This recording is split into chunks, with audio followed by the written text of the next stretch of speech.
কৃপণ।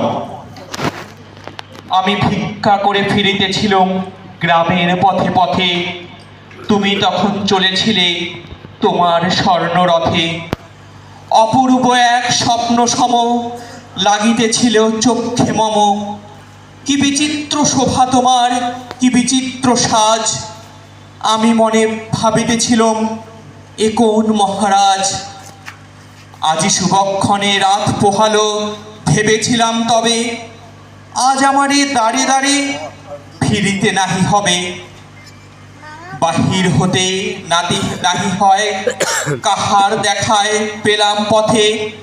চলিতে রথ ধনধান্য ছড়াবো দুই ধারে, মুঠা মুঠা কুড়াইয়া নেব ভারে ভারে। দেখি সহসা রথ থেমে গেল আমার কাছে এসে। আমার মুখপানে চেয়ে নামলে তুমি হেসে। দেখে মুখের প্রসন্নতা জুড়িয়ে গেল সকল ব্যথা।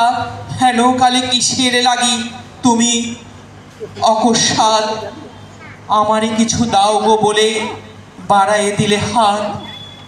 মরি, এ কি রাজাধিরাজ, আমায় দাও গো কিছু। শূন্যে ক্ষণকালের তরে রহিনু মাথা নিচু। তোমায় কি বা অভাব আছে ভিখারি ভিক্ষুকের কাছে। এ কেবল কৌতুকের বসে আমায় প্রবঞ্চনা।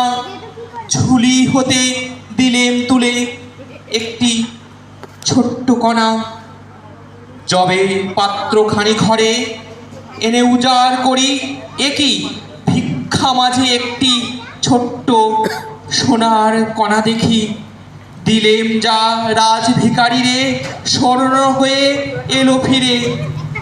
তখন কাঁদি চোখের জলে দুটি নয়ন ভরে। তোমায় কেন দিইনি আমার সকল শূন্য করে। নমস্কার, ধন্যবাদ।